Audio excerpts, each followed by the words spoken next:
ஓம் சாந்தி. 23/5/26 பாபா சொல்றாங்க, மீட்டே बच्चे रावण ने तुम्हें बहुत पीड़ित किया है, अभी तुम भक्तों का रक्षक भगवान आया है, तुम्हारी पीड़ा को दूर करने. இனிமையான குழந்தைகளே, ராவணன் உங்களை மிகுந்த அளவு துன்பப்படுத்தியுள்ளான்.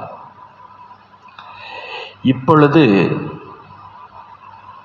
பக்தர்களாகிய உங்களை பாதுகாக்கக்கூடிய பகவான் ரக்ஷக் வந்திருக்கின்றார். உங்களுடைய துக்கங்களை எல்லாம் தூர போகச் செய்வதற்காக ராவணன் உங்களை மிகுந்த அளவு துன்பப்படுத்தியுள்ளான்.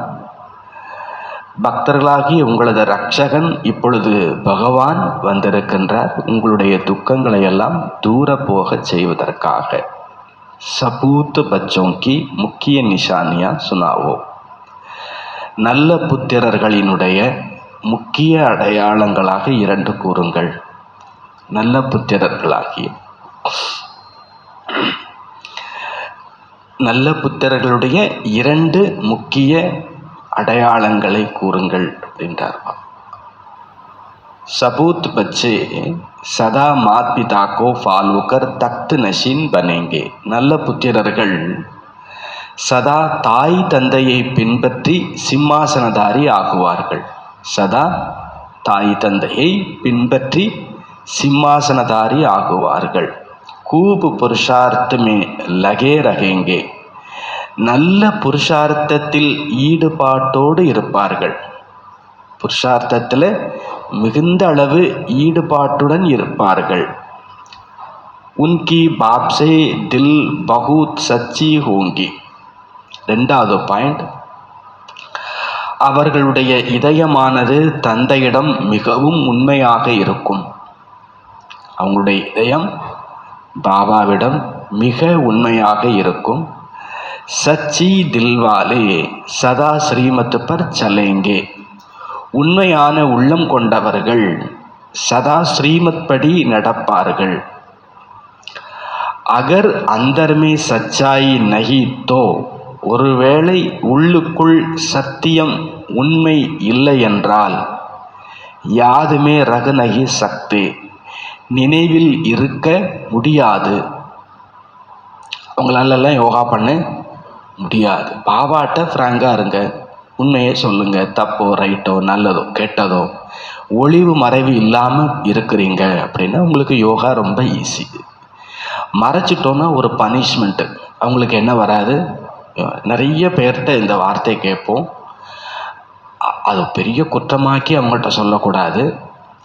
ஏதாவது பாபாட்ட இந்த பக்தியில் சொல்லுவாங்க இல்லையா, உங்கள் நேர்த்திக்கடன் ஏதாவது விட்டு போயிருக்க போகுது, குடும்பத்தில் இவ்வளோ பிரச்சனை வருது, ஏதாவது நேர்த்திக்கடன் விட்டு வச்சுருந்தீங்கன்னா அதை செஞ்சிருங்கம்பாங்க. அது மாதிரி அன்பா ஏதாவது பாபாட்ட சொல்ல வேண்டியது சொல்லாமல் வச்சுருக்கீங்கன்னா பாபாட்ட சொல்லுங்கள், உங்களுக்கு யோகா நல்லா வரும். நம்ம வேணும்னு பாபாட்ட மறைக்கணும்னு மறைச்சிருக்க மாட்டீங்க, அப்படி தான் சொல்லணும். கோவப்பட்டிருப்பீங்க, பாபாட்ட சொல்ல மறந்துருப்பீங்க, கொஞ்சம் கவலை வந்திருக்கும், டென்ஷன் வந்திருக்கும், அதை பாபாட்ட அன்னைக்கு சொல்ல மறந்துருப்பீங்க, அப்போ சொல்ல மறந்துருப்பீங்க. அதனால் உங்களுக்கு யோகா வராமல் இருக்கலாம். இதுவும் ஒரு பாயிண்ட் தான். பாபாவே வானிலை சொல்லியிருக்கிறாரு, உண்மையான உள்ளத்தோட இல்லைன்னா நினைவில் இருக்க முடியாதுன்னு சொல்லியிருக்காரு. இதை அன்பாக அடுத்தவங்களுக்கு சொல்கிறோமோ இல்லையோ, அடிக்கடி நமக்கு நாமே சொல்லிக்கணும். கீத் போலேநாத் சே நிராலா, கள்ளம் கபடமற்றவர்களிலும் தனிப்பட்டு இருப்பவர். ஓம் சாந்தி. மீட்டே மீட்டே बच्चों ने यह भक्ति मार्ग का गीत सुना. இனிமேலும் இனிமையான குழந்தைங்க, இந்த பக்தி மார்க்கத்து பாடலை கேட்டீங்க. பக்த இஸ் கீத்துக்கு அர்த்தக்கோ நகி ஜான்தே. பக்தர்கள் இந்த பாடலின் அர்த்தத்தை அறிய மாட்டார்கள். தும் பகவான் கே பச்சே பனேகோ, நீங்கள் பகவானினுடைய குழந்தையாக இருக்கிறீங்க. பகவான் ரக்ஷக்கே பக்தோங்கா, பக்தர்களினுடைய ரக்ஷகன் பகவான். தும் பி ரக்ஷக்கோ பக்தோங்கே, பகவான் பக்தருடைய ரக்ஷகன்.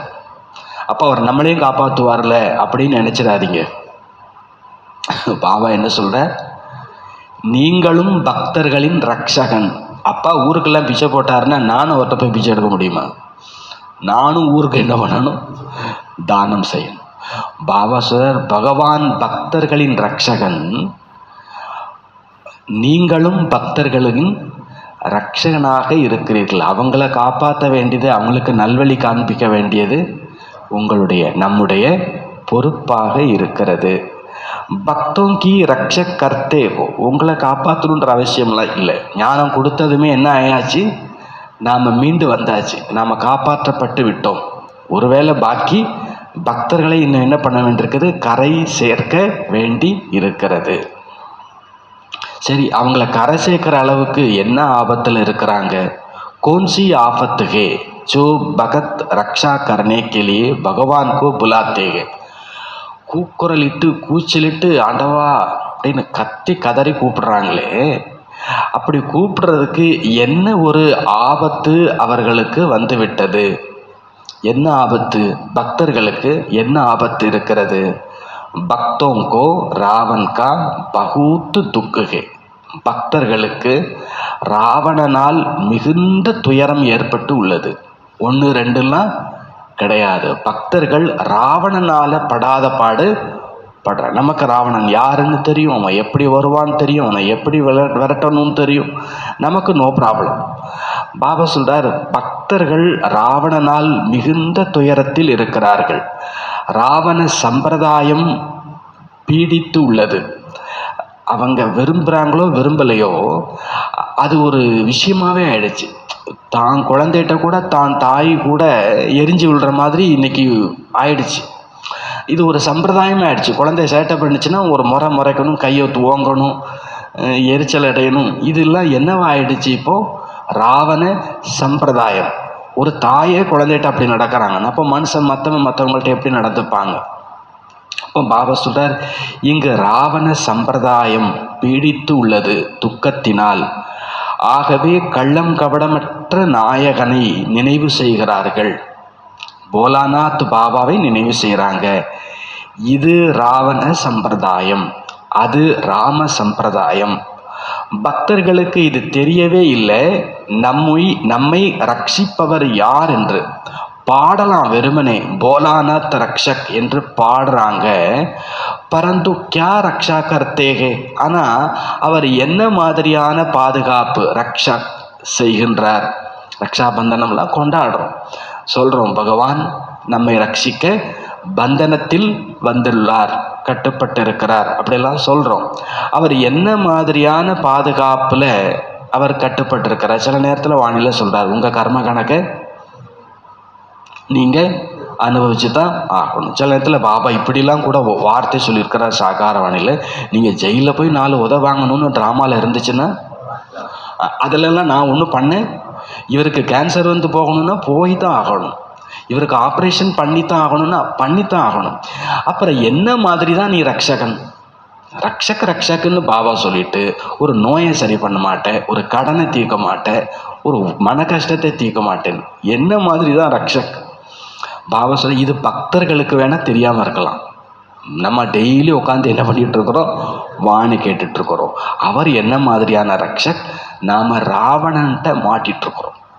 அந்த அம்மாவுக்கு கேன்சர் வந்துச்சு, பிரச்சனை இல்லை அவங்களுக்கு, அவங்க சந்தோஷமாக தான் இருந்தாங்க, சந்தோஷமாக தான் சரீரம் விட்டாங்க.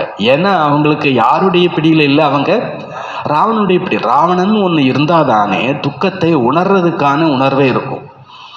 ராவணன் என்னைக்கு இல்லையோ அன்னைக்கு துக்கமும் இல்லை. ராவண பிடியிலிருந்து தந்தை ரக்ஷக் செய்கிறார். தேக அபிமானம் இருக்குதா? தேக அபிமானத்தால் கட்டாயம் துக்கம் வரத்தான் செய்யும். மதுபனில் பாண்டவனில் இன்றைக்கும் அந்த ஒரு போர்டு இருக்குது. 30 வருஷமாக அந்த போர்டை பார்த்துட்ருக்கோம். அதை அப்படியே தான் வச்சுருக்கிறாங்க. Ego is the root of all evils. நான்-பிகேவும் புரிஞ்சிக்கிற மாதிரியான ஒரு வாசகம். உங்களுடைய எல்லா துக்கத்துக்கும் காரணம் உங்கள் ஈகோ தான். எவ்வளவு சிம்பிளான வார்த்தையாக தெரியுது, ஆனால் அதுக்கு பின்னால் எவ்வளோ பெரிய ராவணன் ஒளிஞ்சிருக்கிறான்னு பக்தர்களுக்கு தெரியாது. சிம்பிள், நான் இந்த தேகம் அப்படின்னு நினைக்கிறதுனால உருவான ஒரே ஒரு விஷயம் பல பிரச்சனைகளுக்கு என்னவாயிடுச்சு? துக்கங்களுக்கு என்னவாயிடுச்சு? பிரச்சனை வரலாம் போகலாம், ஆனால் துக்கம் வரணும், பிகேவுக்கு வரணுன்ற அவசியமே கிடையாது. பிரச்சனை வரும் ட்ராமா படி, ஆனால் துக்கம் வரும் அப்படின்னு ஒரு பிகே துக்கப்படுறாங்கன்னா அவங்க பிகே எல்லாம் கிடையாது. அவங்க ஏதோ ஞானத்தை மிஸ் பண்ணிட்டு இருக்கிறாங்க. அவங்க யோகாவை என்ன பண்ணிட்டு இருக்கிறாங்க, ஏதோ தாரணையை என்ன பண்ணிட்டு இருக்கிறாங்க, மிஸ் பண்ணிட்டு. ஞானம் இருக்குது, யோகா இருக்குது, தாரணை இருக்குது, ஆசீர்வாதம் வேற இருக்குது சேவையாளன்னா அந்த ஆத்மா எப்படி துக்கப்படும்? பிரச்சனையே வரும் போகும். அது ஒரு விளையாட்டு. பாபாவுடைய பார்வையில் நம்ம விளையாண்டுட்டு இருக்கிறோன்னா பிள்ளைங்கள்ட்ட இருந்து விளையாட்டு சவனை பிடுங்கிறதுக்கு மனசு வராது. பாபாவும் உங்கள்கிட்ட இருந்து உங்கள் பிரச்சனைகளை என்ன பண்ண மாட்டார், நீ இன்னும் கொஞ்சம் விளையாடு, நான் தான் ஞானம் கொடுத்துருக்கிறேன் இல்லை. பாபா சொல்கிறாரு, நான் என்ன மாதிரியான ரட்சகம் செய்கின்றேன், பாதுகாப்பு செய்கின்றேன் என்பது பக்தர்களுக்கு தெரியாது. ஆனால் உங்களுக்கு தெரியும். போலாநாத் சிவபாபா ஹி பிகடிக்கோ பனானே வாலாகே. கள்ளம் கபடம் இல்லாத சிவத்தந்தை தான் சீர்கெட்டு விட்டவர்களை சீர்திருத்தக்கூடியவர். துனியா கோ பதா நகி கி பகவான் கிஸ்கோ கஹா ஜாத்தா ஹே. உலகத்துக்கு தெரியல பகவான் என்று யாரை கூறப்படுகிறது என்று. பகவான் கா பதா ஹோ தோ ஃபிர் பகவான் கி ரச்சனா கே ஆதிமத்திய அந்து கா பி பதா ஹோ. பகவானை தெரிந்திருந்தால் பிறகு பகவானினுடைய படைப்பின் ஆதிமத்திய அந்திமத்தையும் தெரிந்திருப்பார்கள். இப்படித்தான் இருக்கும். சத்துவ பிரதானம் தான் ஃபஸ்ட்டு, அப்புறம் தமோ பிரதானம் தான் லாஸ்ட்டு. இது இப்படித்தான் தெரிஞ்ச பிறகு அங்கே பிரச்சனைக்கான விஷயமே ஏன் இப்படி அப்படின்னா அவங்களுக்கு பகவானை தெரியல. அதனால் பகவானினுடைய படைப்பின் ஆதி மத்தியம் அந்திமம் தெரியல. ஆரம்பத்தில் இப்படித்தான் இருக்கும், நடுவில் இப்படிலாம் ஆயிடும், அப்புறம் கடைசியில் இப்படி தான் முடிய போகுது. அப்போ அவங்க பகவானை தெரிஞ்சுக்கல, அதனால் படைப்பினுடைய ஆதிமத்திய அந்திமத்தை தெரிஞ்சுக்கல. பாபா சொல்றார், அதனால் அவர்களை மனித சம்பிரதாயத்தினரை குருட்டுத்தனமானவர்கள் பிளைண்டு பி ககா ஜாத்தாக. மனிதர்களுக்கு பேரை என்னவாமா, பிளைண்ட். அவங்க குருடர்கள் என்றும் கூறப்படுகிறார்கள். இன்னொரு பக்கம் நீங்க இருக்கிறீங்க, உங்களுக்கு தெய்வீக திருஷ்டி கிடைச்சிருக்கு, அவங்களுக்கு குருட்டு தன்மை ஏற்பட்டுடுச்சு. உங்களுக்கு எல்லாத்துலேயும் நன்மை தெரியுது, எல்லாத்துலேயும் ஒரு அழகு தெரியுது, எல்லாருக்குள்ளேயும் ஆத்மா ஜொலிக்கிறது தெரியுது. இதுக்கு பேர் தான் என்னது, தெய்வீக திருஷ்டி. அவங்களுக்கு யாரை பார்த்தாலும் எரிச்சலாக கோபமாக வருது, எல்லார்ட்டையும் தப்பு தெரியுது, அது பிளைண்ட் அப்படின்றார் பாபா. உங்களுக்கு திவ்ய திருஷ்டி கிடைத்திருக்கிறது. உங்களுடைய பெயரை பிரம்மா குமார் குமாரிகள், போர்டில் கூட எழுதப்பட்டிருக்கிறது பிரம்மா குமாரி ஈஸ்வரிய விஸ்வ வித்யாலயம். வெறுமனே பிரம்மா குமாரிகள் அப்படி மட்டும் இருக்க முடியாது. பிரஜாபிதா பிரம்மா இருக்கிறார்கள் இல்லையா, பிதா கே பாஸ் தந்தையிடம் குழந்தைங்க, அதாவது புத்திரர்கள் புத்திரி. பாபா சொல்றார், 2 பேருமே இருப்பாங்க. பிரஜாபிதா பிரம்மாவுக்குத்தான் இத்தனை எண்ணற்ற குழந்தைகள் இருக்க முடியும். ஆகவே புரிந்து கொள்ள வேண்டும், இவர் எல்லைக்கு அப்பாற்பட்ட தந்தை. இதையும் புரிஞ்சிருக்கிறீங்க. பிரம்மா விஷ்ணு சங்கரரை படைக்கக்கூடிய படைப்பாளர் தந்தைதான். அவர் நிராகாரமானவர் என்று அழைக்கப்படுகிறார். இவர் எல்லைக்கு அப்பாற்பட்ட தந்தை. இதையும் நீங்க புரிஞ்சிருக்கிறீங்க. பிரஜாபிதா பிரம்மா மூலமாக படைப்பு படைக்கப்படுகிறது. இன்கி சாரி ரச்சனா சப் மனுஷிய மாத்திர வாஸ்தவமே சிவ வம்சீகே. பாபா சொல்றார், இன்னைக்கு பார்க்கக்கூடிய மொத்த படைப்புமே, எல்லா மனிதர்களுமே வாஸ்தவத்தில் யாரு, சிவவம்சிகள். நாம பிரம்மா குமார் குமாரி, ரைட். மற்றபடி இந்த உலகத்தில் பார்க்கக்கூடிய மொத்த படைப்புமே சிவவம்சிகள். இப்போ நீங்கள் பிரஜாபிதா பிரம்மாவினுடைய சந்தானங்கள், குழந்தைகள் ஆகியிருக்கிறீங்க. இது புது படைப்பு. பரம்பிதா பரமாத்மா பிரம்மா மூலமாக படைப்பு படைக்கின்றார். ஆகவே நீங்கள் பிரம்மா குமார குமாரிகள் என்று அழைக்கப்படுகிறீர்கள். இத்தனை எல்லைக்கப்பாற்பட்ட குழந்தைகள் இருக்கின்றோம் என்றால் அவசியம் எல்லைக்கு அப்பாற்பட்ட ஆஸ்தியை எடுத்திருந்திருப்போம். அப்பா எல்லைக்கு அப்பாற்பட்டவர், குழந்தைங்க எல்லைக்கு அப்பாற்பட்டவர்கள். அப்போ ஆஸ்தியும் எல்லைக்கு உட்பட்டதே கிடையாது. இன்னையோட தீர்ந்து போச்சு சந்தோஷம் அப்படிலாம் கிடையாது. இந்த ஜென்மம் முழுவதுக்கும் நமக்கு மகிழ்ச்சி இருக்குது, ஆரோக்கியம் இருக்குது, எல்லாமே இருக்குது. Health wealth happiness. பாபா சொல்றாங்க, அப்பா குழந்தைங்க மற்றும் ஆஸ்தி எல்லாமே எல்லைக்கு அப்பாற்பட்டது. குழந்தைங்க புரிஞ்சிருக்கிறீங்க. நாம் பிரம்மா குமார குமாரிகள், நம்மை சிவத்தந்தை ஸ்வீகாரம் செய்திருக்கிறார். சிவபாபா கூறுகிறார், தும் ஹமாரே பச்சி ஹோ, நீங்க என்னுடைய குழந்தைங்க. ஒரு பக்கம் பாபா சொன்னார்னா இன்னொரு பக்கம் ராவணனும் என்ன பண்ணும், இத்தனை வருஷமா இத்தனை யுகமா நீ எனக்கு இல்லையா குழந்தை, அவனும் இழக்கத்தான் செய்வான். பாபா ஸ்வீகாரம் பண்றார், இன்றிலிருந்து நீ எனக்கு புத்திரன். நீ அனுபவிக்க வேண்டிய ஆஸ்தியெல்லாம் யாருடைய ஆஸ்தியாக தான் இருக்கணும், என்னோட ஆஸ்தியாக தான் இருக்கணும். ராவணன் வருவான், அவன் உங்களுக்கு கொஞ்சம் துக்கத்தை கொடுப்பான். ஆனால் நீங்கள் அந்த ஆஸ்தியை மனசால கூட என்ன பண்ணக்கூடாது, தொடக்கூடாது. பாபா நினைக்கவே கூடாது. மனதாலும் தொடாமல் இருந்தால் அப்புறம் நான் யார் குழந்தைன்னு சொல்லிக்கலாம், பாபா குழந்தை, நான் பாபா குழந்தை. நீங்கள் அழுதுகிட்டு பாபா குழந்தைலாம் என்ன பண்ணிகிட்டு இருக்க முடியாது. அழுகைங்கிறது ராவணனுடைய சொத்து. அதை அனுபவிச்சுட்டாலே உங்களுக்கு என்ன பட்டம் தான் கொடுக்க முடியும், சிவபாபா குழந்தைங்கிற பட்டம்லாம். பாபா சொல்கிறாங்க, நீங்கள் என்னுடைய குழந்தைகள். அந்த வார்த்தைக்கு அர்த்தம் என்ன, எனது ஆஸ்தியை நீங்கள் அனுபவிக்கிறதுக்குன்னே பிறந்திருக்கிறீங்க. பிள்ளை எதுக்கு பிறக்குது, சொத்தை அனுபவிக்கிறதுக்கு தானே, சொத்தை கொடுக்கறதுக்கு தானே பிள்ளை. அப்போது நீங்கள் என்னுடைய குழந்தைங்க. நீங்கள் ஆத்மாக்களும் கூட நிராகாரமாகவே இருந்தீர்கள். ஆனால் ஞானம் இருக்கிறது சாகாரத்தில் நாம் இருந்துதான் ஆக வேண்டும். ட்ராமா படி நீங்கள் புரிஞ்சிருக்கிறீங்க, நாம் ஆதி சனாதன தேவி தேவதா தர்மத்தினராக இருந்தோம். பிரம்மாவின் மூலமாக இங்குதான் படைப்பு நிகழ்கிறது. சிவ ஜெயந்தியும் இங்கே கொண்டாடப்படுகிறது. இங்கே மகத தேசத்தில் ஜென்மம் எடுத்திருக்கிறீர்கள். பாபா கூறுகிறார், இந்த தேசம் மிகவும் பவித்திரமாக இருந்தது, இப்பொழுது நரகமாக இருக்கிறது. மகத தேசம் என்று கூறப்படுகிறது. பிறகு இது சொர்க்கம் ஆக வேண்டும்.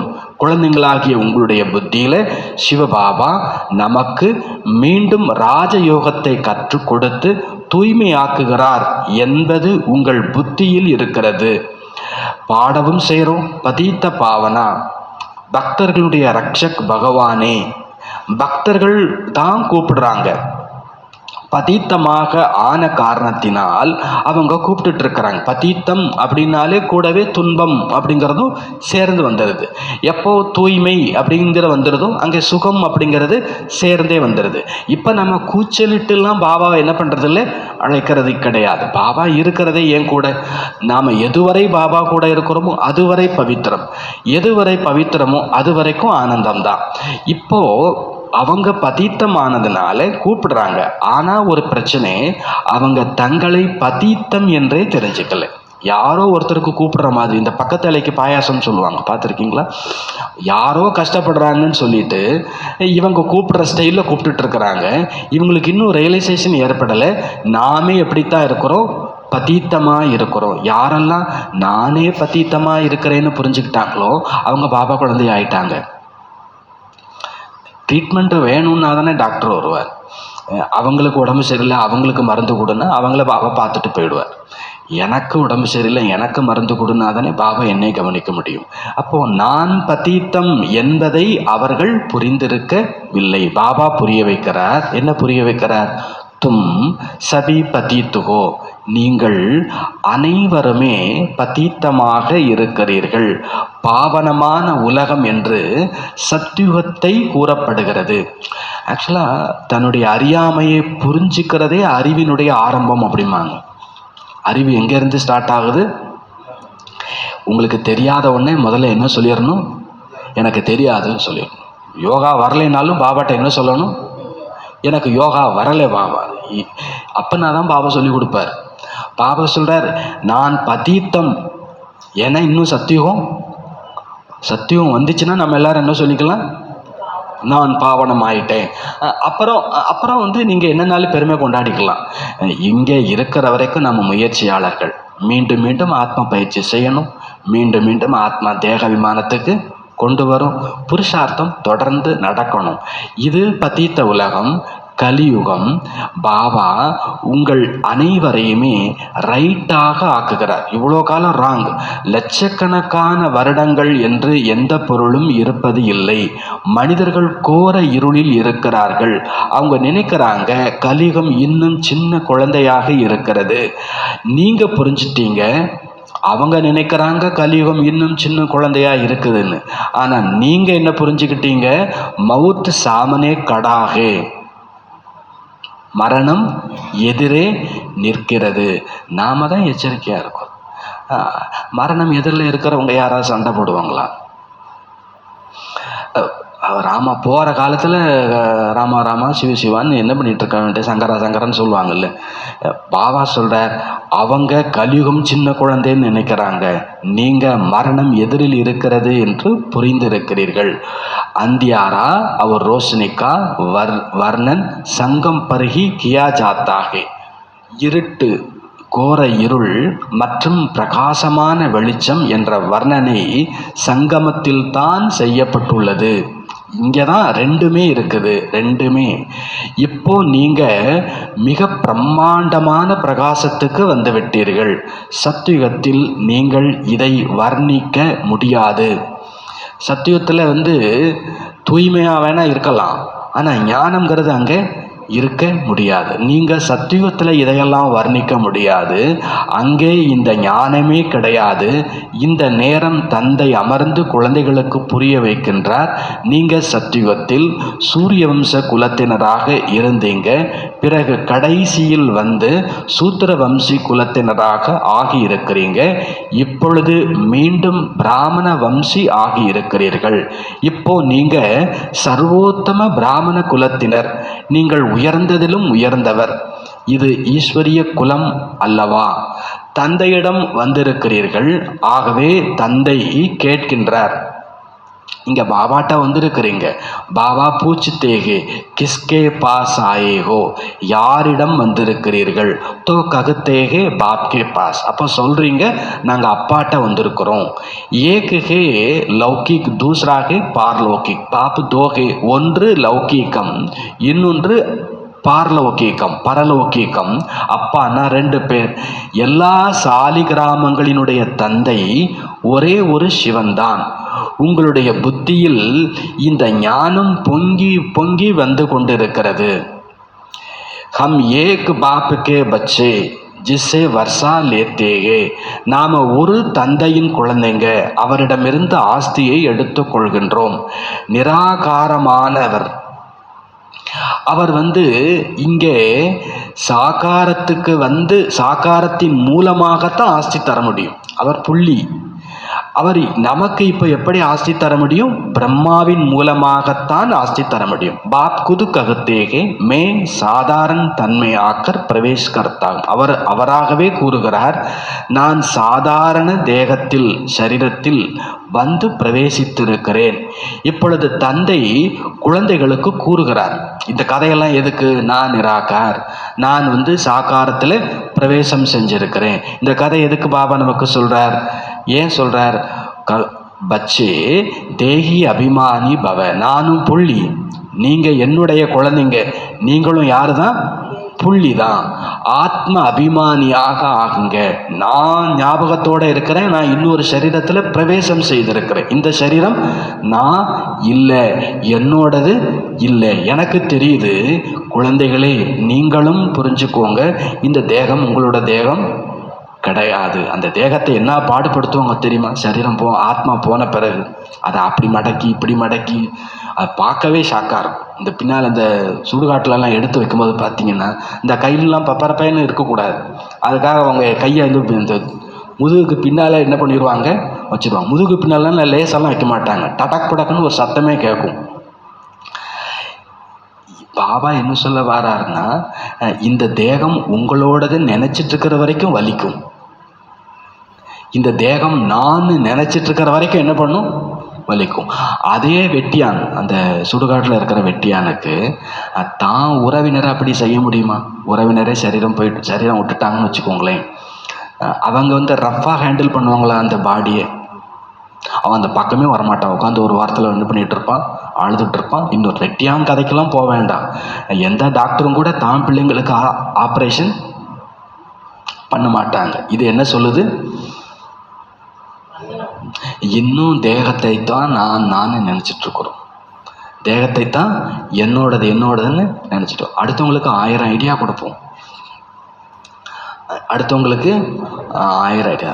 பாபா சொல்கிறார், தேக அபிமானம் எவ்வளவு அறியாமைக்கு கொண்டு வந்துடுச்சு, எவ்வளவு துக்கத்தில் கொண்டு வந்துடுச்சு. பாபா சொல்கிறார், எனக்கு தேகம் கிடையாது, நான் இந்த தேகம் இல்லை, பிரவேசமாகிருக்கிறேன், அவ்வளோதான். செகண்டில் இந்த சரீரத்தை விட்டு என்ன பண்ணிடுவேன், போயிடுவேன். சிலுவையில் அறையும் பொழுது அங்கே ஜீசஸ் சொல்லுவாங்க இல்லையா, இயேசு கிறிஸ்துன்னு சொல்லுவோம் இல்லையா, அது கிறிஸ்து அந்த இடத்த விட்டு காலி பண்ணிடுறார். இந்த இடத்துல நான் இந்த துக்கத்தை என்ன பண்ண வேண்டிய அவசியம் இல்லை, அனுபவிக்க வேண்டிய அவசியம் இல்லை. நாம் கூட ஆத்மா இந்த தேகம் நமக்கு ஏதாவது பிரச்சனை அப்படின்னா நம்ம அந்த இடத்துல என்ன பண்ணக்கூடாது, இருக்கக்கூடாது. மேலே போயிடணும், மேலே இருந்துட்டு பார்க்கணும். அப்புறம் அது பிரச்சனையாகவே தெரியாது. பிரச்சனை ஏன் பிரச்சனையாக தெரியுதுன்னா, பாபா சிம்பிளாக ஒரே ஒரு வார்த்தை சொல்கிறார். ஏன் பிரச்சனையாக தெரியுது? தேக அபிமானம். அதை தவிர வேற ஒரு வார்த்தையும் கிடையாது. பாபாவுக்கு ஏன் பிரச்சனையாக தெரிய மாட்டேங்குது? ஆத்ம அபிமானம். பாபா அவர் மேலே ஏன் பிள்ளைன்னு பார்த்தா கூட அவருக்கு கஷ்டமாக தான் இருக்கும். ட்ராமாப்படி இந்த குழந்தைங்க அவங்களுக்கான பார்ட்டை என்ன பண்ணிட்டு இருக்குன்னு நடிக்கிறேன். இது அவங்களுடைய சவால், அவங்களுக்கு கொடுக்கப்பட்டிருக்கக்கூடிய பரீட்சை. அதில் பரீட்சை எழுதுறதே அம்மா அப்பா துக்கத்தோடையே பார்ப்பாங்க, சந்தோஷமாக தான் பார்ப்பாங்க. பரீட்சை விளையாட்டாக பார்க்கணும். அதுங்க விளையாடுதுங்க, நம்மளும் குழந்தைங்க விளையாண்டுட்டு சேர்ந்துருங்க. இந்த குழந்தைங்க சண்டை போடும்போது அம்மா அப்பா சண்டை போடுவாங்க பார்த்தீங்களா, அதுங்க ஒரு நாள் என்ன பண்ணாதுங்க, சேராதுங்க. அம்மா அப்பா மீன்ஸ் வேற அம்மா அப்பா வேற ரெண்டு குழந்தைங்க சண்டை போடுறாங்க. ஒன்று அடிச்சிடுச்சுன்னா, பக்கத்து குழந்தைங்க அடிச்சிடுச்சுன்னா, அதுங்க ரெண்டும் என்ன பண்ணிக்கும், என் பிள்ளை எப்படி ஓம் பிள்ளை அடிச்சுது, ஓம் பிள்ளை எப்படி என் பிள்ளை அடிச்சுன்னு சண்டை போடுவாங்க. இதுங்க ஒன்று சேர்ந்துடும், அதுங்க என்ன பண்ணாது, ஒன்று சேராது. ஏன்? சிம்பிள். குழந்தைக்கு தேகாபிமானம் கிடையாது.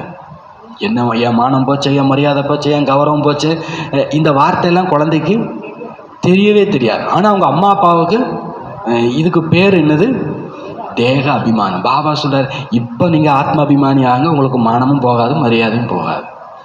பாபா சொல்றார், தேக அபிமானம் எல்லாத்துக்கும் காரணம் நான் இந்த சரீரத்தில் வந்திருக்கிறேன், இது என்னோட சரீரம் இல்லை.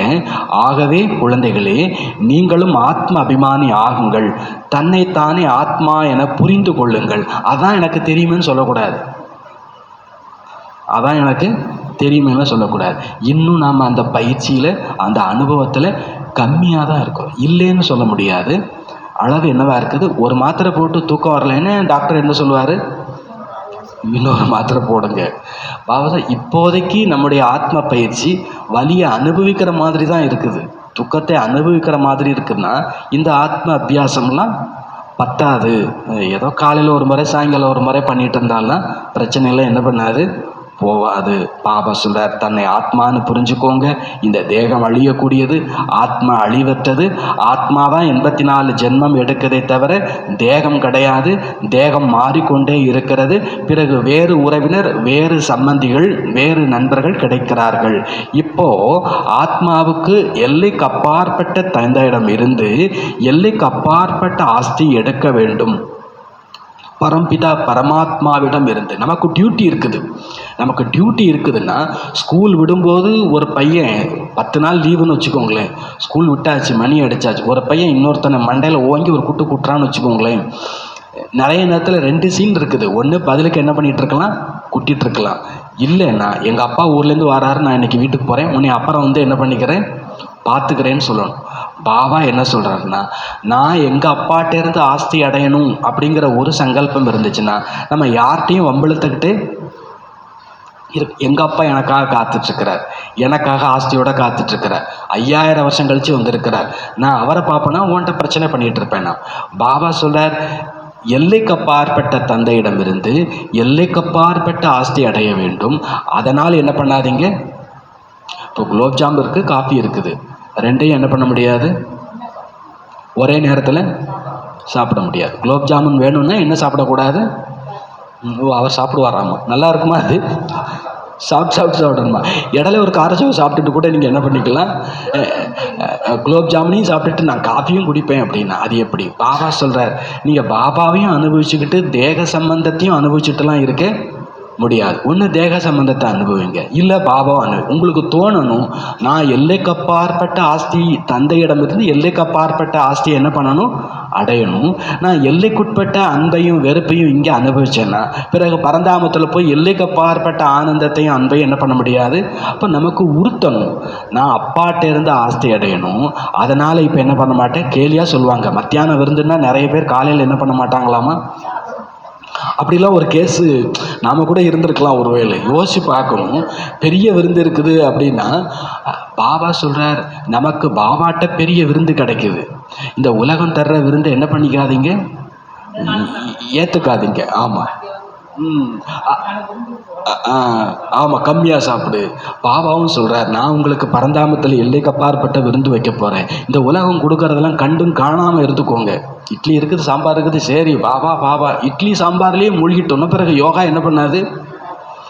இந்த சரீரத்தை ஓட்டுறதுக்கு தேவைதான், அது தேவைதான். பாபா சொல்ல இட்லி சாம்பார் கூட பரவாயில்லை.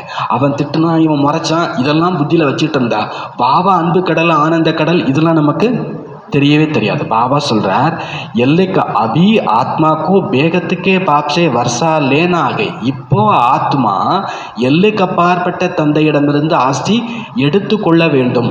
இந்த நேரத்தில் போய் மக்கள்கிட்ட போயிட்டு என்ன பண்ணிட்டு இருக்காதீங்க, மோதிட்டு நிற்காதீங்க. அப்புறம் பாபாட்ட நம்ம ஒன்றும் எடுக்க முடியாமல் போயிடும். அப்போது தும்மிகி சுனுக்கர் ஃபிர் தாரன் கர்த்தே ஹோ, நீங்கள் தான் கேட்டு பிறகு தாரணா செய்கிறீங்க. சமஸ்காரம் ஆத்மாக்களாகிய உங்களுக்குள் உள்ளது, ஆத்மாவில் தான் சமஸ்காரம் உள்ளது. ஐசனகி கி சரீரக்கே சம்ஸ்கார் ககேங்க. இது சரீர சமஸ்காரம் அப்படின்லாம் சொல்ல மாட்டோம், இது ஆத்மாவுடைய சமஸ்காரம். உங்களுடைய ஆத்மாவினுடைய சமஸ்காரம் இப்பொழுது தமோ பிரதானம் ஆகிவிட்டது, அதை மாற்றம் செய்ய வேண்டும். இந்த சரீரம் காயா கல்பத்தரு அப்படின்னு சொல்லப்படுது. இந்த சரீரம் கற்பக மரம் அப்படின்னு சொல்லப்படுது. இந்த உலகமே என்ன சொல்லப்படுது, கற்பக மரம் என்று சொல்லப்படுகிறது. நீங்கள் நினைச்சதை அது என்ன பண்ணும், கொடுத்துரும். வலிக்குதுன்னா அது வலிச்சுக்கிட்டே இருக்கும். எனக்கு அதெல்லாம் வலி இல்லை, வலியெல்லாம் நான் யார்கிட்ட கொடுத்துட்டு பாபாட்ட கொடுத்துட்டேன் அப்படின்னா அது பாபாட்ட போயிடும். இந்த சரீரமும் இந்த உலகமும் கற்பக மரம் என்று கூறப்படுகிறது. காயா கல்ப விருட்ச சமான் பந்தீகே. இந்த சரீரம் கல்ப விருட்சமாக நம்மளே பார்க்குறோம். 80 வயசில் கடுமையாக சேவா பண்ணுற ஆத்மாவும் இருக்குது, 30 வயசில் கை வலிக்குது கால் வலிக்குதுன்னு சொல்லுது. இது என்ன நிஜம்? இந்த சரீரம் கல்பத்தரு. இந்த சரீரம் எனக்கு நல்லா வேலை செய்யும்னா அது என்ன பண்ணும், வேலை செய்யும். நீங்கள் ஓப்பி அடிக்கணும்னு நினச்சிட்டிங்கன்னா இந்த சரீரம் என்ன பண்ணாது, வேலையே செய்யாது. உலகமும் அப்படித்தான் சொல்கிறார். காயான்னா சரீரத்துக்கும் பேர், உலகத்துக்கும் பேர். இந்த உலகம் என்னை பாடாப்படுத்துதுன்னா படுத்தும். இந்த உலகம் என்ன செய்யும், அது பாவம், அதுக்கு பார்ட்டை என்ன பண்ணிகிட்டு இருக்குது, செய்துட்டு இருக்குது. எனக்கு பாபா சுகம் கொடுக்குறாங்கன்னா சுகம் கொடுக்கும். பாபா சொல்கிறார், சரீரம் இல்லை இந்த உலகம் இது கற்பக தருவுக்கு சமமானம். ஆயுளும் பெரியதாக இருக்கிறது. நீங்கள் புரிந்திருக்கிறீர்கள், இங்கே ஆயுள் மிகச் சின்னதாகி இருக்கிறது. ஆயுள் சோட்டி ஆயுமேகி, சின்ன சின்ன வயசுலேயே அகால மரணம். நல்ல விளையாண்டுட்டு இருக்கும்போதே திடீர்னு மரணம் வந்துடுது. வயசானாத்தான் சரீரம் விடணும் அப்படிங்கிறதெல்லாம் கிடையாது. இப்போ நீங்கள் காலனை வெற்றி அடைகிறீர்கள். அங்கே காலன் ஒரு பொழுதும் சாப்பிடுவது கிடையாது. அகாலத்தில் ஒரு பொழுதும் சரீரத்தை விடுவது கிடையாது. நீங்க புரிஞ்சிருக்கிறீங்க. இப்போ இந்த சரீரம் வயோதிக நிலையை அடைந்து விட்டது. இதை நாம் விட்டுவிட்டு புதியதை எடுக்க வேண்டும். சரீரத்தை விடும் நேரத்திலும் கூட शरीर छोड़ने समय भी बाजे बजते हैं, जन्म लेने समय भी बजते हैं. சரீரத்தை விடும்போதும் இப்போ எப்படின்னு தெரியல, சில இடத்துல சில சமூகத்தில் குழந்தை பிறந்தாலும் அந்த சங்கு ஊதிட்டு போவாங்க. சரீரத்தை யாராவது விட்டாலும் என்ன பண்ணுவாங்க, வந்து சங்கு ஊதிட்டு போவாங்க. பாபா சொல்கிறார், சரீரம் விட்டாலும் வாத்தியம் வாசிக்கப்படுகிறது. ஒரு குழந்தை பிறந்தாலும் அங்கே என்ன பண்ணப்படுது, வாத்தியம் வாசிக்கப்படுகிறது. ரெண்டுமே நல்ல விஷயம்தான். அப்படிலாம் நாம் இன்னொருத்தவங்க போகும்போது சொல்லலாம், நம்ம ரிலேஷன் போகும்போது சொல்லலாம். நல்லது தானே, இருக்கிற போது கஷ்டப்பட்டுட்டு இருந்துச்சு, நாளைக்கு அந்த புண்ணியத்தை சேர்த்து நல்ல இடத்துல ஒரு குழந்தையா போய் என்ன பண்ண போகுது, பாபா சொல்கிறார், சத்தியுகத்தை பொறுத்தளவில் அவங்க ரெண்டையுமே சந்தோஷம்தான். அவங்களுக்கு ரெண்டும்னு இல்லை, அவங்களுக்கு எல்லாமே சந்தோஷம்தான். அங்கே துக்கத்துக்கான விஷயமே கிடையாது. அதனுடைய நினைவாக இங்கே என்ன பண்ணுறோம், சரீரம் விட்டாலும் வாத்தியம் வாசிக்கப்படுகிறது, சரீரம் எடுத்தாலும் வாத்தியம் வாசிக்கப்படுகிறது. அங்கே அழுவதற்கான விஷயமே இருப்பது கிடையாது. அங்கே அழுவதற்கு மேட்டரே கிடையாது. அப்படின்னா அந்த சம்ஸ்காரம் எங்கே ரெடி ஆகணும்? இங்கே. இப்போ கேட்கலாம், உங்களுக்கு என்ன பண்ணால் அழுக வரும்னு கேட்டால் என்ன சொல்லுவீங்க? மம்மாவை படாத பாடெல்லாம் படுத்தி பார்த்துருக்குறாங்க, எப்படியாவது அழ வச்சிடணுன்ட்டு. மம்மாலாம் சும்மாலாம் என்ன பண்ணலை, மம்மா ஆகலை. ஒரு லெட்டர் படிச்சிருக்கிறாங்க, ஒரு பந்தனத்தில் இருக்கிற ஒரு மாதாஜி, அவங்க கஷ்டத்தை அப்படி சொல்லியிருக்கிறாங்க. பார்க்குற எல்லாருக்கும் அழுக வருது, பார்க்குற எல்லாருக்கும் அழுக வருது. உடனே இவங்க செக்கிங், என்ன பண்ணாலும் நம்மளால் அழுக என்ன பண்ண முடியல, கண்டப்படி இதை மம்மாவுக்கு வாசி காய்ப்போம். குழந்தைங்களுக்கு ஒரு ஆசை இருக்கும், வாத்தியாரை எப்படியாவது முட்டாளாக ஆக்கிடணும். அது நம்மளை எப்போ பார்த்தாலும் முட்டாள்னு சொல்லிட்டு இருக்குல்ல. சரி, மம்மாவை அள வச்சு பார்த்துணும். இந்த மம்மாட்ட ஒரு முறை லெட்டர் படித்து காமிக்கிறாங்க. அந்த மாதாஜி ரொம்ப சோகமாக தன்னுடைய கதையை என்ன பண்ணியிருக்கிறாங்க, எழுதியிருக்கிறாங்க. மம்மா கண்ணிலேருந்து என்ன வரல, கண்ணீர் வரல. உடனே போயிருக்கணும்ல, இன்னொரு முறை படிக்கிறேன், கொஞ்சம் கவனமாக கேளுங்க மம்மா. இன்னொரு முறை உள்ளுக்குள்ளே என்ன ஆசை, இந்த மம்மா கண்ணில் இருந்தும் கண்ணீர் வந்துடும். மம்மா சொல்லிட்டாங்க, இந்த கண்ணில் இருந்து ஒரு காலமும் கண்ணீர் வராது. ஏன் வராது? ஒரு முறை பாபாட்ட நான் வாக்கு கொடுத்தேன், ஒரே ஒரு முறை பாபாட்ட வாக்கு கொடுத்தேன். இப்போ மம்மா அந்த போர்க்காலங்களில் பாபா வரலை, சிஸ்டர்ஸ் இருக்கக்கூடிய அந்த வீட்டுக்கு வரலை. வராததுனால மம்மா என்ன பண்ணியிருக்கிறாங்க, அழுதுருந்துருக்கிறாங்க. பாபா அப்புறம் வந்த பிறகு எல்லாரும் போய் சொல்லியிருக்கிறாங்க, பாபா பாபா நீங்கள் வராதனால மம்மா என்ன பண்ணிட்டு இருந்தாங்க, அழுதுட்டுருக்குறாங்க. ஒருத்தவங்க அழுகிறவங்களை பார்த்தா என்ன சொல்லணும் நியாயமா? இறக்கம் இல்லாதவங்கன்னா அது பிகேவாக தான் இருக்க முடியும். ஒரு அழுதவங்களை பார்த்து என்ன சொல்லணும், கண்ணு தங்கம் நீ இனிமேல் அழாத, நான் உன் கூட தானே இருக்கேன், அப்படி தானே சொல்லணும். ஆனால் பாபா என்ன சொன்னார், நீ என்ன விதவையா? அவர் கேட்ட கேள்வி என்னது, நீ என்ன விதவையா? மம்மா சரீரம் விட்டுட்டாங்க ஒரு கட்டம். அப்போ ஒரு சிஸ்டர் வந்துட்டுருக்குறாங்க. வந்தால் பாபா மம்மா சரீரம் விட்டாச்சு, சரீரத்தெல்லாம் எடுத்தாச்சு, 2 நாள் கழித்து தான் வராங்க. வந்தால் பாபா குழந்தை மம்மா நம்மளையெல்லாம் விட்டுட்டு போயிட்டாங்க அப்படி ஏதாவது பேசணும்ல, ஒன்றுமே நடந்த மாதிரியே காமிச்சிக்கல. ஒரு துக்க விட்டத்துக்கு என்ன ஒரு மென்டாலிட்டியோடு போவோம்னா, அவங்க கொஞ்சம் அவங்கள பற்றி, சரீரம் விட்டவங்களை பற்றி கொஞ்சம் கதை என்ன பண்ணணும் சொல்லுவாங்க. நாமளும் அப்படியான்னு என்ன பண்ணணும், ஒரு பேருக்காவது கேட்கணும். அவங்க அதை பற்றி பேச்சே எடுக்கலைன்னா நம்ம துக்கம் விசாரிக்க போனால் நமக்கு எப்படி இருக்கும்? அவர் பாட்டு அவர் யோகா பண்ணியா, ஞானம் கேட்டியா, அதை சமைச்சியா, இதை செஞ்சியான்னு கேட்டுட்ருக்கிறேன். இவங்களுக்கு சிஸ்டர் கோவம் வந்துடுச்சு.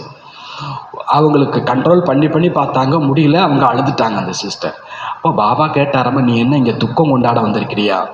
பாபா கேட்ட கேள்வி என்னது, நீ என்ன இங்கே துக்கம் கொண்டாட வந்திருக்கிறியா? ஞானம் இருக்கிற பட்சத்தில் அங்கே துக்கம் என்பது இருக்க முடியாது. நானும் அழணும்னு நினச்சி பார்க்குறேன், அழுக வரலை. இதுதான் ஒரு பிகேவுடைய வாக்கு மூலமாக இருக்கும். பாபா சொல்கிறார், ஞானத்தை வச்சுக்கிட்டு நம்மளாலாம் அழ முடியாது. ஞானத்தை வச்சுக்கிட்டு நம்மளால் கோபத்தில் கத்தெல்லாம் கூடாது, இல்லை முடியாது. ஞானம் தான் இருக்குதே ட்ராமா நல்லதுக்கு. பிறகு எங்கே இருந்து வரும்? பாபா சொல்கிறார், இப்போ நீங்கள் புரிஞ்சுருக்கிறீங்க, சத்தியுகத்தில் அங்கே அழுக கிடையாது, எந்த காரணத்துக்கும் என்ன கிடையாது. அப்போது அந்த சமஸ்காரம் எங்கே உருவாகணும், இங்கே ரெடி ஆகணும். அதுக்குத்தான் பாபா இவ்வளோ ஞானம் கொடுக்குறார். அப்போது பாபா சொல்கிறார், நீங்கள் இப்போது புரிஞ்சிருக்கிறீங்க, பாபா உங்களை ஞானம் கொடுத்து அப்படி ஆக்கியிருக்கிறார். தும்கோ பிரமரிக்கா மிசாலபி சம்ஜாயாகி. இப்போ நீங்கள் என்ன பண்ணணும், நீங்கள் அடுத்தவங்களுக்கு ஞானத்தை பூம்பும் பண்ணிக்கிட்டே இருக்கணும். குளவியின் எடுத்துக்காட்டு உங்களுக்கு கொடுக்கப்பட்டிருக்கிறது. நீங்கள் பிராமணிகள், நீங்கள் பிராமணி, அவர் பிரம்மரி, ராசி மில்தேகே. பிராமணிக்கும் குளவிக்கும் ஒத்து போகிற விஷயங்கள் இருக்குது. அது புழுவாக இருக்கக்கூடிய ஒன்றை என்னவாக்கிறது, பூம்பும் செய்து அது தன்னை போல அழகான இறக்கையோடு பறக்கக்கூடிய குளவி ஆக்கிடுது. அப்போது உங்கள்கிட்ட யாரை எப்படிப்பட்டவங்களை கொடுத்தாலும் நீங்கள் பூம்பும் சொல்லி ஞானத்தை வாயால் சொன்னால் சண்டைக்கு வந்துடுவாங்க சார் நிறைய நேரத்தில். நீங்கள் மனசுலையாவது அவங்களுக்கு என்ன சொல்லிகிட்டே இருக்கணும், நீ குறைஞ்சபட்சம் நீங்கள் எதுக்குள்ளவங்களை ஆத்மான்னு பார்த்தாலே போதும், அவங்க பிரச்சனை தீர்ந்துச்சு, அவங்க பிரச்சனையே தீர்ந்துடும். ஆனால் நம்ம பார்க்கணும். பாபா சொல்கிறார், நீங்கள் பிராமணிகள் குளவியோடு ஒப்பிட்டு பார்க்கப்படுகிறீர்கள். என்ன வேலையை குளவி செய்கிறதோ அதைத்தான் நீங்களும் செய்கிறீர்கள். ஆச்சரியம் இல்லையா? குளவியை பற்றிய எடுத்துக்காட்டு, ஆமையை பற்றிய எடுத்துக்காட்டு. ஆமையை பற்றினா புலநடக்கும். அப்புறம் பாம்பை பற்றிய எடுத்துக்காட்டு. பாம்புன்னா நமக்கு தெரியும், சட்டையை என்ன பண்ணிவிடும், ஈஸியாக உரிச்சிட்டு போயிடும். இந்த எல்லா எடுத்துக்காட்டுகளும் சாஸ்திரங்களில் சொல்லப்பட்டிருக்கிறது. சந்நியாசி போன்றவர்களும் இந்த எடுத்துக்காட்டுகளை தருகிறார்கள். இப்போ நீங்கள் குழந்தைங்க பாபா மூலமாக இதை எல்லாவற்றையும் புரிந்து கொண்டு இருக்கிறீர்கள். வகுத்தோ குவா, அங்கே நடந்தது எல்லாமே பக்தி மார்க்கம். पास्ट का गायन करना इसका फिर बाद में गायन होगा. கடந்த காலத்தை புகழ் பாடுதல், எது நடந்து முடிஞ்சதோ அது பிற்காலத்தில் புகழ் பாடப்படுகிறது. நாம் சங்கமிகத்தில் செய்கிறதெல்லாம் பிறகு துவாபர யுகத்தில் புகழாக பாடப்படுகிறது. வகுத்தோ ஃபிர், அவங்க என்ன புகழ் பாடினாலும் அந்தரஸ்தா ஹோ ஜாத்தேகே, அது குருட்டு நம்பிக்கையாக ஆகிவிடுகிறது.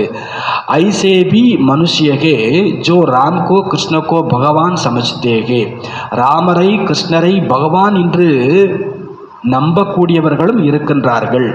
கிருஷ்ண கேலியே ராம் கேலியே பி ககதேத்தேகே, கிருஷ்ணரை ராமரை கூட சொல்லிடுறாங்க சர்வ வியாபி என்று. கோயி கிருஷ்ண பந்தி கோயி ராதா பந்தி ஹோத்தேகே, சில பேர் கிருஷ்ண பக்தர்களாகவும் சில பேர் ராதா பக்தர்களாகவும் இருக்கிறார்கள்.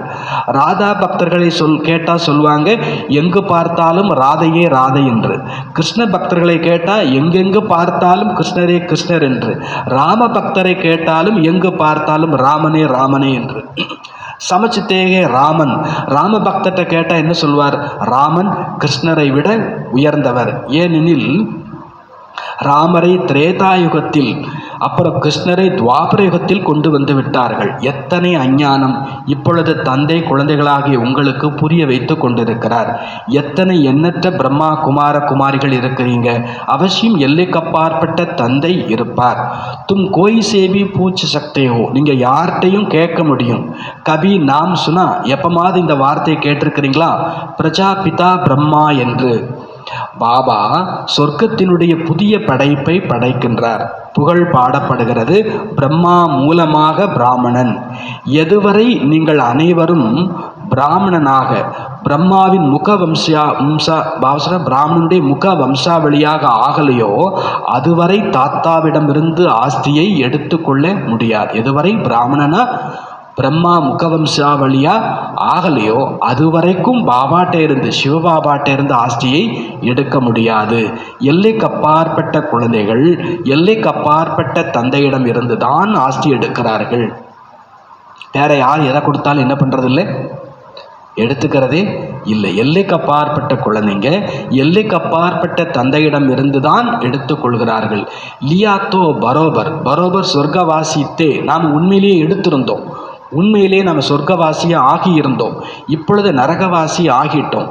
இப்பொழுது மீண்டும் பிரஜாபிதா பிரம்மா மூலம் பரம்பிதா பரமாத்மா விஷ்ணுபுரி சொர்க்கத்தை படைத்து கொண்டு இருக்கிறார். எத்தனை சகஜமான விஷயம்! சிவபாபா கேட்கின்றார், ஆகே தும்கோ யக ஞானத்தா, முன்பு உங்களுக்கு இந்த ஞானம் இருந்ததா? இந்த பிரம்மாவின் ஆத்மா கூட கூறுகிறது என்னிடத்தில் இந்த ஞானம் இல்லாமல் இருந்தது. நானும் கூட விஷ்ணுவுக்கு பூஜை செய்யும் பூஜாரியாக இருந்தேன். நானே பூஜைக்குரிய தேவதையாக ஆகிக் கொண்டு இருக்கின்றேன். இந்த குஷி இருக்கட்டும் அப்படின்றார் பாபா. அப்பு ஃபிர் பாபா ஆக்கர், இப்பொழுது தந்தை மீண்டும் வந்து பூஜாரியிலிருந்து பூஜைக்குரிய தேவதை ஆக்கி கொண்டிருக்கிறார். பரம்பிதா பரமாத்மா வந்து நம்மை ஸ்வீகாரம் செய்திருக்கிறார்.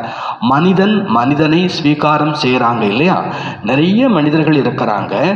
ஜின்கோ அப்பனே பச்சே நகி ஹோத்தே, யாருக்கு தனக்குன்னு குழந்தை இல்லையோ அவங்க ஸ்வீகாரம் பண்ணுறாங்க. இப்போ பாபா புரிஞ்சிருக்கிறார், என்னுடைய குழந்தைங்க எல்லாருமே ராவணனுடையவராக ஆகிவிட்டார்கள். ஆகவே நான் வந்து மீண்டும் ஸ்வீகாரம் செய்கிறேன். நம்ம எல்லாரும் பாபா குழந்தை தான், ஆனால் இப்போதைக்கு யாருடைய குழந்தை ஆகிட்டோம்? ராவண குழந்தை ஆகிட்டோம். அதனால பாபா மீண்டும் வந்து நம்மை ஸ்வீகாரம் செய்கின்றார். பிரம்மா மூலமாக தன் குழந்தைகளை ஸ்வீகாரம் செய்கிறார். இந்த ஸ்வீகாரம் தான் எத்தனை அதிசயமானது! தான் குழந்தையே தான் என்ன பண்ண வேண்டியிருக்குது? ஸ்வீகாரம் பண்ண வேண்டியிருக்குது. நாம் உலகத்துல எல்லாம் கூட அப்படி இருக்குது. இன்னொருத்தட்ட வழக்க கொடுத்து திருப்பி கேட்டாலும் அதுங்க என்ன பண்ணாதுங்க, தராதுங்க. அப்போ அவங்களுக்கு எவ்வளவோ கொடுக்க வேண்டியிருக்கும். பாபா சொல்றார், இது எத்தனை அதிசயமான ஸ்வீகாரம். என்னுடைய குழந்தைகளே, நான் மீண்டும் என்ன பண்ண வேண்டியிருக்குது, ஸ்வீகாரம். ஏன்னா நாம நினைச்சிட்டு இருக்கோம் நம்ம ராவணனுக்கு தான் குழந்தையோ அப்படின்ட்டு. பாபா சொல்றாங்க, இது அதிசயமான அடாப்ஷன். தும்மிகி ஜான்தேகோ, நீங்க தான் புரிஞ்சிருக்கிறீங்க. சிவ பாபா நம்மை பிரம்மா மூலம் ஸ்வீகாரம் செய்திருக்கிறார். சிவ பாபா கூறுகிறார், நான் குழந்தைகளாக உங்களை ஸ்வீகாரம் கொடுப்பதற்காக. இந்த பிரம்மாவோ கொடுக்க முடியாது, இவரும் மனிதர் அல்லவா. மனுஷங்களால ஆத்மாவுக்கு எதையுமே கொடுக்க முடியாது. அதுல யாரும் சேர்த்தி தான், பிரம்மாவும் சேர்த்தி தான். பிரம்மாவும் நமக்கு எதையும் என்ன பண்ண முடியாது. அவருடைய சொத்தை வச்சு இந்த சரீரம் நல்லபடியா இருக்கிறதுக்கான எல்லா வாய்ப்புகளும் ஏற்படுத்தி கொடுத்துருக்கிறார். ஆனாலும் பாபா சொல்றார், அவரால் ஆத்மாக்களாகிய உங்களுக்கு ஒன்றும் செய்ய முடியாது, அது நான் தான் முடியும். மனிதர்களிடம் இந்த ஞானம் இல்லை, அதனால அவங்க ஞானம் கொடுக்கவும் மாட்டாங்க. ஞான கடலோ நிராகாரமான பரம்பிதா பரமாத்மா தான். அவரே அமர்ந்து இந்த ஞானத்தை தருகிறார். பிரம்மா மற்றும் விஷ்ணு இவர்களை ஞான கடல் என்று கூறப்படுவது இல்லை. பிரம்மா, விஷ்ணு, சங்கரர் இந்த 3 பேருடைய மகிமை தனி. சிவபாபாவுக்குத்தான் ஞான கடல், பதீத்த பாவனன் என்ற மகிமை உள்ளது. முழு உலகத்தின் மனிதர்களுமே இப்போ அவரைத்தான் அழைத்து கொண்டிருக்கிறார்கள். ஆங்கிலத்தில் கூட ஓ காட்ஃபாதர் என்று பாடுறாங்க. जिससे दुख मिलता है उससे लिबरेट किया जाता है. யாரிடமிருந்து துக்கம் கிடைக்கிறதோ அவரிடமிருந்து விடுதலை செய்விக்கப்படுகிறது. பாபாவும் இங்கு வந்து ராவணனிடம் இருந்து விடுதலை செய்கிறார். ராவண ராஜ்யமும் இங்குதான் நிகழ்கிறது. இங்குதான் ராவணனை எரிக்கிறார்கள். எரித்து பிறகு கூறுகிறார்கள், தங்கத்தின் இலங்கை கொள்ளையடிக்கப்பட்டது என்று. அவர்களுக்கு ஒன்றுமே தெரியவில்லை. ராவணன்னா யாரு, எப்போ இந்த எதிரி உருவானார் என்பதும் தெரியல. அவங்க என்ன நினைக்கிறாங்க, ராமருடைய சீதையை ராவணன் கடத்தி சென்றான். அவங்க இதை புரிஞ்சுக்கல, நாம தான் அந்த சீதை, நாம ராவணனுடைய ஜெயிலில் மாட்டி கிடக்கிறோம். இந்த ஞானம் யாரிடமும் இல்லை. ஆனால் கதையை மட்டும் உட்கார்ந்து சொல்றாங்க. சிவபாபா சொல்றார், நான் வெகு தூர தேசத்தில் இருப்பவர். நான் இப்பொழுது மாற்றான் தேசத்திற்கு வந்திருக்கிறேன். இந்த பதீத்த உலகம் பழைய உலகம் அல்லவா, இது ராவண உலகம். பாபா வாருங்கள், எங்களை பதீத்தத்திலிருந்து பாவனமாக்குங்கள், நாங்கள் பதீத்தமாகிவிட்டோம் என்று பாடவும் செய்கிறார்கள். பாபா சொல்றார், हमको पावन बनाने इस पतित दुनिया में आना पड़ता है. நான் உங்களை தூய்மையாக்குவதற்காக இந்த அழுக்கான உலகத்திற்கு வர வேண்டி இருக்கிறது. மேலும் நான் வருவது கூட எந்த ஆத்மா முதல் நம்பர்ல தூய்மையாக இருந்ததோ, மிக அழகான ஆத்மாவாக ஆகி இருந்ததோ, அதே ஆத்மா இப்பொழுது அழுக்காக ஆகிவிட்டதோ அவருடைய சரீரத்தில் தான் வருகிறேன். இது எத்தனை ஒண்டர்ஃபுல்லான விஷயம். ஸ்ரீ கிருஷ்ணரை ஏன் ஷியாம் சுந்தர் என்று கூறப்படுகிறது என்பது யாருக்கும் தெரியவில்லை. ஏக் கிருஷ்ண கோஹி சரப்னே டசா. அவங்க கதையில் என்ன சொல்றாங்கன்னா, கிருஷ்ணரை பாம்பு தீண்டியது, அதனால அவர் ஷியாம் ஆகிட்டார், நீல வண்ணத்துக்கு மாறிட்டார் அப்படின்னு சொல்லப்படுது. சத்தியுகத்தில் பாம்பெல்லாம் கிடையாது. அப்படியே இருந்தாலும் அதுகிட்ட விஷமெல்லாம் இருக்கவே இருக்காது. ஏன்னா அங்கே மனுஷங்கள்ட்ட விஷம் இல்லை, அதனால பாம்புட்டி அங்கே என்ன இருக்காது, பாம்பே கிடையாதுன்ட்டார் பாபா. சத்தியுகத்தில் இந்த பாம்பெல்லாம் கிடையாது, அதை தீண்டுவதற்கான விஷயமும் இல்லை. தந்தை கூறுகிறார், இந்த கடைசி ஜென்மம் என் காரணமாக அப்படின்னா எனக்காக அப்படின்ட்டார். அடுத்த வார்த்தை என்ன சொல்லுவார், எனக்காக பவித்திர பனு, தூய்மை ஆகுங்க. அவருக்கு என்ன இருக்குது, ஆனாலும் அவர் சொல்றார், இந்த அம்மா பிள்ளைங்களுக்கு சாப்பாடு ஊட்டும்போது எனக்காக ஒரு வாய் சாப்பிடேன் அப்படிம்பாங்கல்ல. பாபாவும் என்ன சொல்றாரு, எனக்காக பவித்திரம் ஆகுங்களேன் அப்படின்றார் பாபா. அப்பொழுது பவித்திரமான உலகத்துக்கு எஜமானன் ஆகிவிடுவீர்கள். என்னை மட்டும் நினைவு செய்யுங்கள், தூய்மை ஆகுங்கள். அல்ஃப் முதலானவரை, தந்தையை நினைவு செய்யுங்க. அப்பொழுது ராஜ்யம் அனைத்தும் உங்களுடையதாகிவிடும். இது சகஜ ராஜயோகம், சகஜமான ராஜ்யம். குழந்தை பிறந்தது என்றால் அது சொத்துக்கு உரிமையாளர் ஆகிவிடுகிறது. இங்கேயும் குழந்தைங்க புரிஞ்சிருக்கிறீங்க, நாம பாபாவின் உடையவர் ஆகிவிட்டோம்.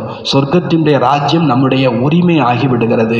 இப்பொழுது பாபா கூறுகிறார், சதோ பிரதானத்திலிருந்து நீங்கள் தமோ பிரதானம் ஆகிவிட்டீர்கள். பிறகு சதோ பிரதானம் ஆக வேண்டும். யோகம் மற்றும் ஞானம் கற்றுக் கொடுப்பதில் ஒரு நொடி ஆகுகிறது. குழந்தை பிறந்தது என்றால் வாரிசு என்பது நிச்சயம் செய்விக்கப்படுகிறது. அதுபோல இங்கேயும் அப்படித்தான். ஒரு செகண்ட்ல ஒரு பாபா குழந்தை ஒருத்தர் ஆக முடியும், ஆஸ்திக்கு அதிகாரி ஆக முடியும். நீங்க பாபாவுடையவராகி இருக்கிறீங்க, ராஜ்யத்தின் ஆஸ்தி உங்களுடையது. ஆனால் எல்லோரும் ராஜா ராணி ஆக மாட்டார்கள். இங்கே ராஜயோகம் கற்றுத்தரப்படுகிறது. இதில் ராஜா ராணி, பிரஜை, செல்வந்தர், ஏழை எல்லோரும் வேண்டும். ஆகவே ருத்ர மாலையும் உருவாக்கப்படுகிறது. பக்தி மார்க்கத்தில் இதைத்தான் ஜபம் செய்கிறார்கள். நீங்க புரிஞ்சிருக்கிறீங்க, நாம ராஜயோகம் கற்றுக்கொள்ள வந்திருக்கிறோம். தாய் தந்தையை பின்பற்றி முதலில் சூரிய வம்சி சந்திரவம்சி ஆகுவோம். நல்ல புத்திரர்கள் யார் எனில் அவர்கள் தாய் தந்தையை பின்பற்றி சிம்மாசனதாரி ஆகிவிடுவார்கள். புருஷார்த்தம் சிறப்பாக செய்ய வேண்டும். அவங்க தான் நல்ல புத்திரர்கள். பாபா கூறுகிறார், என்னை நினைவு செய்யுங்கள். முஜே யாத் கரோ தோ கர்த்தே நஹி. அப்போ நினைவு பண்ணுறது இல்லை. நான் நினைங்கன்னு சொல்கிறேன், நான் குழந்தைங்க நினைக்க மாட்டேங்கிறாங்க. ஸ்ரீமத் படி நடக்க சொன்னால் நடக்கிறது இல்லை. உள்ளுக்குள்ளே சத்தியம் இல்லை. உள்ளம் சத்தியமாக இருந்தது என்றால் ஸ்ரீமத் படி நடப்பார்கள், தந்தையை நினைவு செய்வார்கள். உள்ளம் சத்தியமாக இருந்ததென்றால் ஸ்ரீமத் படி நடப்பாங்க, தந்தையை நினைவு செய்வாங்க. ஸ்ரீமத் படிதான் உங்களுக்கு தாத்தாவின் ஆஸ்தி கிடைக்கிறது. பிரம்மா சொர்க்கத்தினுடைய ஆஸ்தியை கொடுக்க முடியாது. தாத்தாவினுடைய சொத்து பேரனுக்கு உரிமை என்று கூறப்படுகிறது. தந்தையினுடைய சொத்துக்கு குழந்தை பாப்பிக்கு கமாய்க்கே பச்சே பாகிதார் பந்தேகே தோ ஹக்குதார்கே. அப்பா சம்பாதிச்ச சொத்துக்கு குழந்தைங்க உரிமையாளர் ஆகுகிறார்கள். இங்கே உங்களுக்கு சிவபாபாவிடம் இருந்து ஆஸ்தி கிடைக்கிறது. ஞான ரத்தினங்கள் தந்தையிடம் இருந்து தான் கிடைக்கிறது. நீங்க புரிஞ்சிருக்கிறீங்க, நாம பிராமணர்கள் தான் பிறகு தேவதையாகவும். ஜெகத்தம்பா யார்? பாபா புரிய வைக்கிறார். இவர் பிராமணியாக இருந்தார், ஞானேஸ்வரியாக இருந்தார், பிறகு ராஜராஜேஸ்வரி ஆகுகிறார். நீங்களும் அப்படியே ஆகுகிறீர்கள். அச்சா, நல்லது. மீட்டே மீட்டே சிக்கிலதே பச்சோं प्रति माता पिता बाप दादा का याद प्यार और गुड मॉर्निंग. रूहानी बाप की रूहानी बच्चों को नमस्ते. रूहानी बच्चों की रूहानी बाप को நமஸ்தே. தாரணை செய்வதற்கு முக்கியமான சாரம், ஆத்மாவில் உள்ள தமோ பிரதான சமஸ்காரத்தை, ஆத்மாவில் உள்ள தமோ பிரதான சமஸ்காரத்தை நினைவு பலத்தால் மாற்றம் செய்ய வேண்டும். சதோ பிரதானம் ஆக வேண்டும். நினைவு பலத்தால் மாற்றம் செய்ய வேண்டும். சதோ பிரதானம் ஆக வேண்டும். தந்தையிடமிருந்து ராஜ்யத்தை எடுத்துக்கொள்ள, தந்தையிடம் இருந்து ராஜ்யத்தை எடுத்துக்கொள்ள, சதா நல்ல புத்திரராகி ஸ்ரீமத் படி நடக்க வேண்டும். சதா நல்ல புத்திரராகி ஸ்ரீமத் படி நடக்க வேண்டும். உண்மையான தந்தையிடம் உண்மையாக இருங்கள். உண்மையான தந்தையிடம் உண்மையாக இருங்கள். தாய் தந்தையை முழுமையாக பின்பற்றுங்கள். தாய் தந்தையை முழுமையாக பின்பற்றுங்கள். ஞான ரத்தினங்களினுடைய தானம் செய்து கொண்டே இருங்கள். ஞான ரத்தினங்களின் தானத்தை செய்து கொண்டே இருங்கள். வரதானம், தனது மாற்றத்தின் மூலமாக நிரந்தர வெற்றியை அனுபவம் செய்யக்கூடிய, தனது மாற்றத்தின் மூலமாக நிரந்தர வெற்றியை அனுபவம் செய்யக்கூடிய உண்மையான சேவாதாரி ஆகுங்கள். உண்மையான சேவாதாரி ஆகுங்கள். யார் நிரந்தர யோகி ஆகியிருப்பவர்களோ அப்படிப்பட்ட நிரந்தர யோகிகள் தான் நிரந்தர வெற்றியாளர். அவர்களே உண்மையான சேவாதாரி ஆகுவார்கள். யார் நிரந்தர யோகி ஆகுகிறார்களோ அப்படிப்பட்டவங்க தான் நிரந்தர வெற்றியாளர். அவங்களே உண்மையான சேவாதாரி. ஏனெனில் வெற்றியான ஆத்மா யாரோ அவர் செய்யும் ஒரு சங்கல்பம், அவர் எடுத்து வைக்கும் ஒவ்வொரு அடியிலும் வெற்றியை அனுபவம் செய்கிறார்கள். ஆகவே உன்கோ எகு பரிவர்த்தன் தேக், அவர்களுடைய இந்த மாற்றத்தை பார்த்து அநேக ஆத்மாக்களுக்கு சேவை தானாக நடக்கின்றது. நீங்க யோகி அப்படின்னா நீங்க வெற்றி அடைவீங்க. உங்களுக்கு வெற்றி கிடைக்கிறத பார்த்தா மற்றவங்களும் இங்கே தானாகவே என்ன பண்ணுவாங்க, வருவாங்க. அது சேவையாயிடுது. பாபா சொல்றார், யார் உண்மையான சேவாதாரியோ அவர்களுடைய கண்கள் ஆன்மீக அனுபவத்தை தருகிறது. நடத்தை பாபாவின் சரித்திரத்தை சாட்சாத்காரம் காண்பிக்கிறது. நெற்றியில் நெற்றி மணி சாட்சாத்காரம் கிடைக்கிறது. அப்படி தன்னுடைய அவ்யக்த தோற்றத்தால் சேவை செய்யக்கூடிய விசேஷமான ஆத்மாதான், அப்படி தன்னுடைய அவ்யக்த தோற்றத்தால் சேவா செய்யக்கூடிய விசேஷ ஆத்மாதான் உண்மையான சேவாதாரி என்று அழைக்கப்படுகிறார்கள். உண்மையான சேவாதாரி. ஸ்லோகன்: விசேஷத்தா மற்றும் தெய்வீக குணங்கள் வள்ளலினுடைய பரிசு. நம்மள்கிட்டயோ பிறர்கிட்டையோ விசேஷத்தா மற்றும் தெய்வீக குணங்கள் என்பது வள்ளலுடைய பரிசு. வள்ளலை பாருங்கள், மனிதனை பார்க்காதீர்கள். வள்ளலை பாருங்கள், மனிதனை அந்த ஆத்மா ரொம்ப நல்ல ஆத்மா, பார்க்காதீங்க அப்படின்ற. அந்த ஆத்மாவுக்கு கொடுத்த பாபாவை பாருங்க. வள்ளலை பாருங்கள், மனிதனை இல்லைன்னா மாட்டிப்பீங்க. அவ்யக்த இசாரா சதா ஆடாது அசையாத ஏக்கர ஸ்திதியை அனுபவம் செய்யுங்கள். ஆத்மீக ஸ்திதியினுடைய பயிற்சியினால் வாயு மண்டலத்தை ஆன்மீகமாக ஆக்குங்கள். அப்பொழுது எல்லா விஷயங்களும் தாமாக சரியாகிவிடும். சப் ஏக்கரஸ் ஏக்மத் ஹோ ஜாயேங்கே. எல்லோரும் ஒத்த கருத்துடையவராய் ஒரே ரசனை மிக்கவராய் ஆகிவிடுவீர்கள். பிறகு மாயா வரவே வராது. நாம் ஏக்கரஸாக இருக்கிறோம், ஏக்மத்தாக இருக்கிறோம், ஒரே ரசனை ஒரே பாதை என்று இருந்தால் மாயா வரவே வராது. ஏனெனில் வாயு மண்டலம் சக்திசாலியாக இருக்கும். எங்கே நமக்கு அதெல்லாம் கேட்டிருக்கிறோம். 4 மாடு ஒன்றா இருக்கிற வரைக்கும் சிங்கம் ஒன்றுமே பண்ணலை. இந்த மாடு பிரிஞ்சிச்சா தனித்தனியாக அடிச்சுட்டு போயிடுச்சு. பாபா ஏக்குமத்து ஏக்க ரசனை வாயு மண்டலம் இருக்கிற வரைக்கும் மாயா வரவே வர முடியாது. ஏன்னா வாயு மண்டலம் சக்திசாலியாக இருக்கும். நாம் ஏக்குமத்து ஏக்க ரசில் இருக்கும்போது வாயு மண்டலத்தை சக்திசாலியாக ஆக்குவதற்கு நினைவுக்கான ப்ரோக்ராம் செய்யுங்க. வாயு மண்டலத்தை சக்திசாலி ஆக்கிறதுக்கு நினைவுக்கான ப்ரோக்ராம் பண்ணுங்க. தங்களுக்குள் முன்னேற்றம் ஏற்படுத்தி கொள்ள நீங்கள் ஆன்மீக உரையாடலை வகுப்பில் செய்யுங்கள். ஸ்நேக சந்திப்பு செய்யுங்கள். தாரணா கிளாஸ் வைங்க. அப்போ வெற்றி கிடைத்துவிடும்.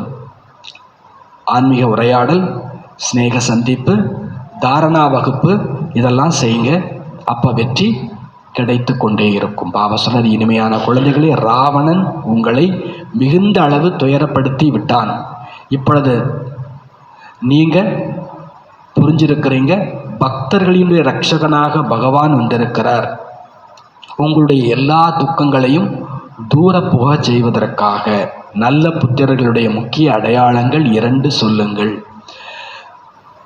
நல்ல புத்திரர்கள் சதா தாய் தந்தையை பின்பற்றி சிம்மாசனதாரி ஆகிவிடுவார்கள். நல்ல புருஷார்த்தத்தில் ஈடுபட்டிருப்பார்கள். அவர்களுடைய உள்ளம் தந்தையிடம் சதா மிகவும் உண்மையாக இருக்கும். உண்மையான உள்ளம் கொண்டவர்கள் சதா ஸ்ரீமத் படி நடப்பார்கள். அவர்கள் உள்ளுக்குள் உண்மை இல்லை என்றால் நினைவில் இருக்க முடியாது. உண்மையாக இருந்தால் யோகா இருக்கும், உண்மையாக இல்லைன்னா யோகா வராது. பாடல்: கள்ளம் கபடமற்றவரிலிருந்தும் தனித்தவரே. ஓம் சாந்தி.